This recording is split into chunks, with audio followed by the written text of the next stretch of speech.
often with the hardcore of a team, I have long-ranging perspectives. So with Peter Zeitling, I've shot my last 22 films in the last 12 years or so.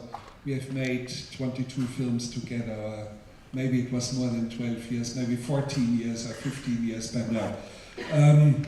And there's a very profound loyalty there. And these people know that when it comes to difficult, hard shoots, I would be the first one to walk out and test the terrain.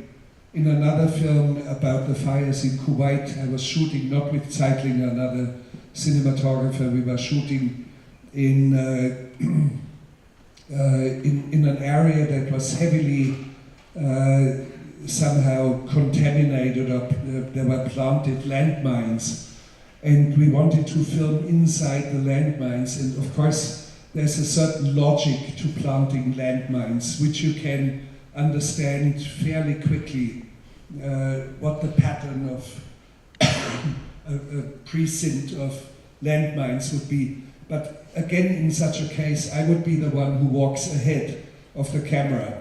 So I would not accept that the cameraman steps on the landmine. It should be rather me. And they know that.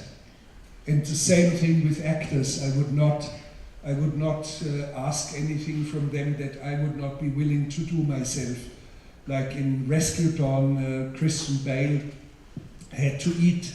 The prisoners in this film, it's a feature film, are almost starved to death, and the prison guards give them a plate with rotten meat and full of small wriggling live maggots, and he eats them with a spoon. It's really, really live maggots. And I said to Christian, you know what, give me the spoon, I eat a few spoonfuls, so that you see it's okay, the locals eat it, although cooked.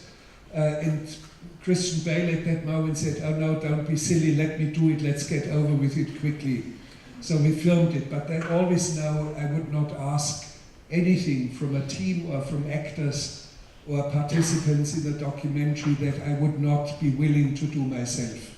So sometimes what we do has certain risks, but they're always very well calculated risks, and they take their own decisions.